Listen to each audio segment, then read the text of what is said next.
Okay so good morning everyone. जैसे कि आप लोग देख सकते हो मैं आज अभी अपने एक और राइड के लिए निकल रहा हूँ। मैं बहुत एक्साइटेड हूँ इस राइड के लिए और काफ़ी दिनों से ये प्लान कर रहा था और फाइनली सक्सेसफुल हुआ।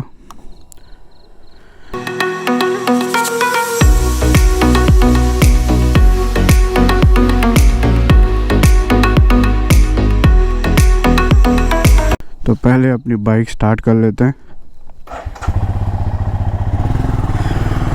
चलो, तो अभी का टाइम हो चुका है 6:25।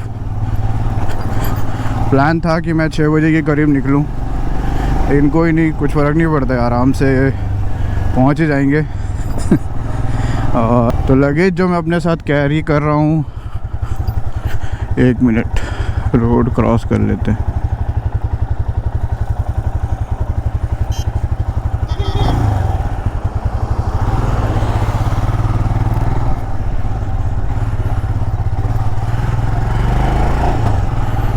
और ये अपना फॉग लैब।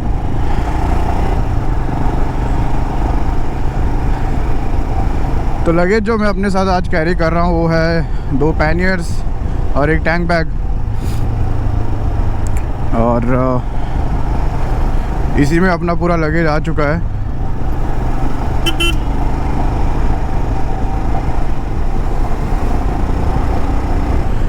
बस वही राइड करते वक्त मुझे इस बात का ध्यान रखना है कि भाई तेरे पास पैनियर्स है।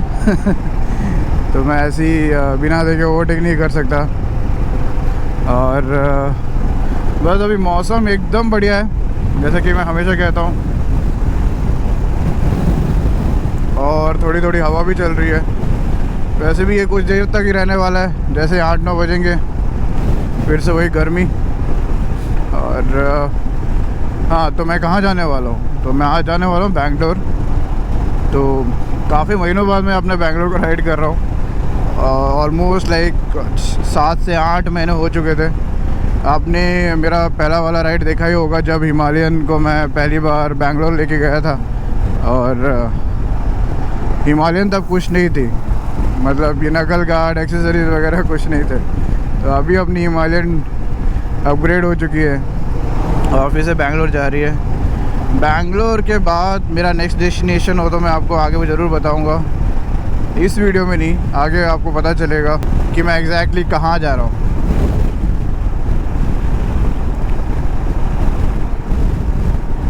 तो बस दुआ यही है कि सब कुछ अच्छे से हो जाए, राइड अच्छे से कंप्लीट हो जाए। टारगेट तो है 3-4 बजे तक बैंगलोर पहुँचने का, लेकिन वही वो तो अपने ब्रेक पे डिपेंड करता है। और बाकी पेट्रोल तो सब भरा लिया था, क्योंकि सुबह उठ के पेट्रोल भराने जाना, फिर टायर प्रेशर, और सुबह मिलने के चांसेस बहुत कम ही रहते हैं। तो अभी सुबह का टाइम है, इसलिए आपको इस रोड पे ट्रक वगैरह ज़्यादा दिखती है और बहुत केयरफुल रहना पड़ता है एक्चुअली। कुछ ट्रक ड्राइवर्स अच्छे होते हैं, देख के चलाते हैं, कुछ रहते हैं अपने में ही मस्त। अभी उनको क्या बोलते हैं पता नहीं मुझे, उनको पापा के परा बोले या कुछ और। लेकिन अगर आपके पास पैनियर्स हो तो ट्रस्ट मी, आपका लगेज इशू जो रहता है ना पूरा सॉर्ट हो जाता है। मतलब आराम से लगेज आप डिवाइड कर लेते हो, आराम से उसमें दोनों पैनियर्स में आप रख पाते हो, तो कोई टेंशन झंझट नहीं रहता। लगेज को बांधो निकालो। आई नो थोड़ा हैवी इन्वेस्टमेंट है वो, लेकिन सोच रहा हूँ मैं maybe after few months pannier ज़रूर लूँगा मैं। Till then I will manage with the soft luggage. तो अभी तक का प्लान तो यही है कि मैं कुछ किलोमीटर्स में भी 30-40 किलोमीटर्स कवर करके एक चाय ब्रेक तो लूँगा ही, क्योंकि अपना राइड बिना चाय ब्रेक के स्टार्ट नहीं हो सकता। तो वैसे चाय घर में तो पी थी, लेकिन वो पुरानी आदत है बाहर भी पीने की। आई नो मम्मी बहुत गाली देती है इस बात पे, लेकिन क्या है, आदत है। हाँ, उस चाय ब्रेक के बाद ही मैं कुछ सोचूंगा कि कितने किलोमीटर के बाद मुझे रुकना है।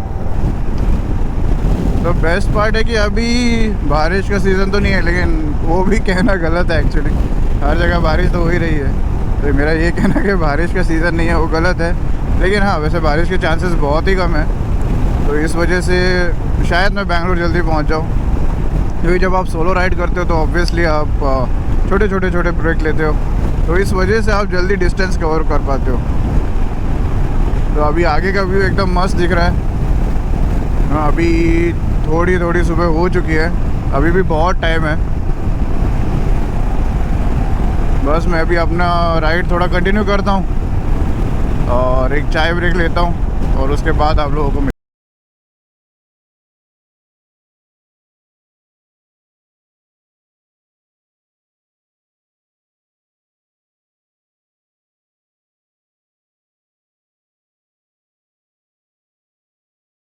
और हो चुकी है। अभी तो मैं ब्रेक के लिए रुका नहीं, मुझे लगा उससे पहले ही आप लोगों से फिर से बात कर लेता हूँ। तो मुझे बस आप लोगों को ये नज़ारा दिखाना था, कितना सुंदर है, देखो कितना सुंदर। मतलब अगर कोई राइडर जिसको भी बाइक राइडिंग में इंटरेस्ट है, अगर उसने ये नहीं देखा है तो क्या देखा है फिर। नहीं, अर्ली मॉर्निंग का ये व्यू ऐसे देखने को नहीं मिलता है, क्योंकि मैं हूँ आलसी आदमी ठीक है, सुबह उठने का होता नहीं है। तो only when there is a bike ride मैं सुबह उठता हूँ इतनी जल्दी और जाके बाइक राइड करता हूँ।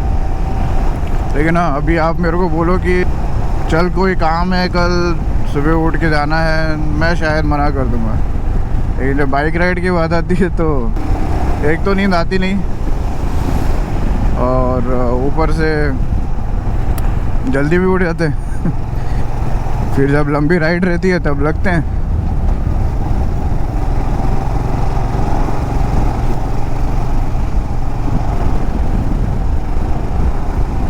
काफ़ी गाड़ियाँ हैं एक्चुअली आज हाईवे पे। द रीज़न इज़ आज 31st है ना, तो बहुत सा क्राउड गोवा साइड आ रहा है। काफ़ी बाइकर्स भी देखे थे मैंने गोवा की तरफ आते हुए। और गोवा में एक्चुअली अभी कोई रिस्ट्रिक्शंस हैं नहीं, तो जो भी कोई प्लान कर रहा है दे कैन कम। बस आपको 2 वैक्सीनेशन कंप्लीट हुआ होना चाहिए, बाकी कोई टेंशन नहीं है। आई थिंक महाराष्ट्र और केरला से जो आ रहे हैं उनके लिए RT-PCR +2 वैक्सीनेशन इज़ मैंडेटरी। और अभी नाइट कर्फ्यू भी लग चुका है, लेकिन गोवा में नहीं है, कर्नाटका में नाइट कर्फ्यू लग चुका है। तो वो भी एक मेरा रीज़न था इसलिए सुबह जल्दी निकलने का। ठीक है, तो बस आप लोगों को यही बताना था, सोचा कि थोड़ा ऐसे और बात कर लेता हूँ। और अभी मुझे बस एक 15-20 किलोमीटर और कवर करने हैं। सो अभी तो आप लोगों को ये बस 2-3 किलोमीटर का घाट सेक्शन है, उसके बाद फिर से हाईवे स्टार्ट हो जाएगा। और हाईवे होने के बाद मतलब 15-20 किलोमीटर होने के बाद कंप्लीट घाट सेक्शन स्टार्ट होता है, which directly takes you to येलापुर।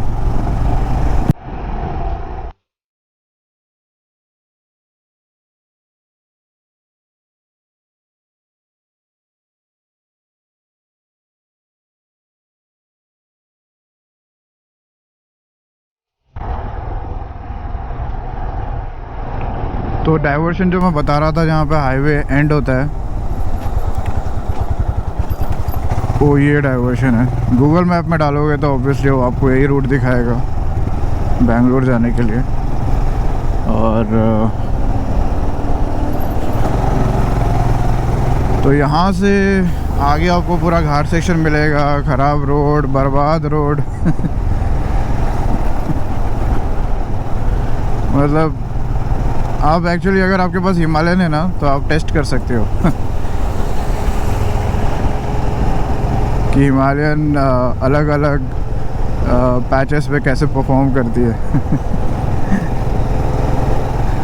ಹೌದಾ?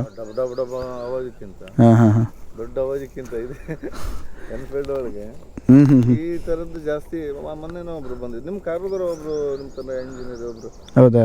ಇಲ್ಲಿ ಬಂದು ಟೀ ಕುಡ್ದಲ್ಲ ಹೋಗಿದ್ದಾರೆ. ಅವರು ಬೆಂಗಳೂರಲ್ಲಿ ಇರ್ತಾರೆ, ಮನೇಲೆ ವರ್ಕ್ ಮಾಡಿ.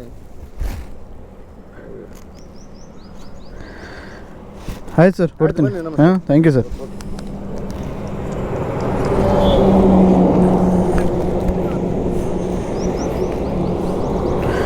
ओके अभी मैं इन्हीं अंकल से बात कर रहा था गोप्रो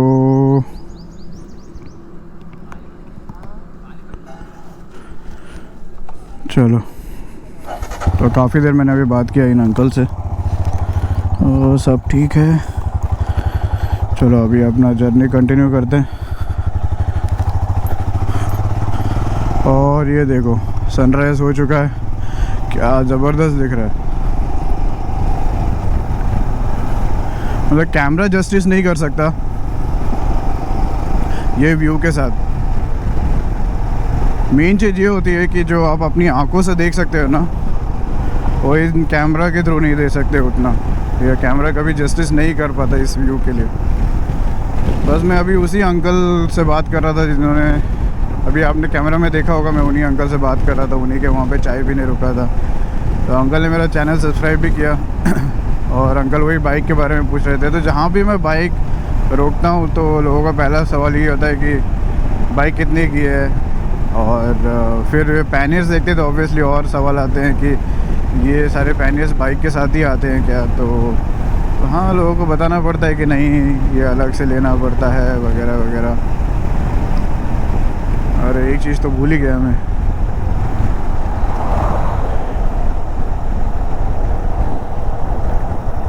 ये पर्स को मैं टैंक बैग में रख देता हूँ, नहीं तो तशरीफ बहुत दर्द करेगा। तो हर छोटी से छोटी चीज़ मैं कैरी कर रहा हूँ इस बार इस राइड पे, ताकि मुझे कुछ ज़रूरत पड़े तो ढूंढते ना रहना पड़े। और अंकल ने बोला कि हाँ मैं यूट्यूब भी देखता हूँ, तो हमने सब्सक्राइब भी करवा लिया। तो ये एक अच्छा फ़ायदा होता है, राइड करते वक्त कोई ना कोई सब्सक्राइबर तो मिल ही जाते हैं, या सब्सक्राइब करने वाले भी मिल जाते हैं। तो टाइम हो रहा है अभी 7:30 के करीब। अरे जा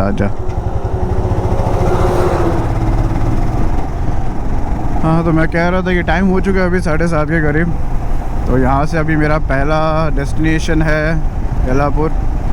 तो यल्लापुर पहुँचने के बाद टैंक भी रिफ़िल कराना पड़ेगा।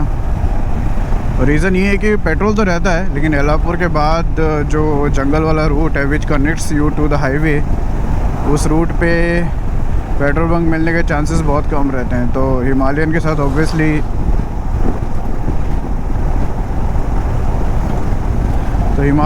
ऑब्वियसली आप रिस्क तो ले नहीं सकते, इसलिए पेट्रोल भराना ही सही रहता है। बाकी अपनी राइड तो मस्त चल रही है। नींद भी ठीक ठाक हुई। लकीली इस बार मेरे को वो प्रॉब्लम नहीं हुई कि नींद नहीं आ रही है वगैरह वगैरह। आराम से 4 या 5 घंटे की नींद हो गई है। और नींद होना एक्चुअली नींद कंप्लीट होना बहुत मेन है, वरना राइड में बहुत प्रॉब्लम होती है। लेकिन मुझे पता है कि ये जो मैं बोल रहा हूँ वो कभी काम नहीं करता है, क्योंकि जब आप एक्साइटेड रहते हो राइड के लिए तो नींद आने के चांसेस बहुत कम है। अभी इस रूट पे मैं बहुत बार ट्रैवल कर चुका हूँ, तो उतना एक्साइटमेंट नहीं रहता है। हाँ, एक्साइटमेंट अंदर से है थोड़ा कि मैं बेंगलोर जा रहा हूँ, और आगे उसके आगे जो भी लोकेशन मैं कवर करने वाला हूँ वो तो आप लोगों को आगे वाले वीडियोस में पता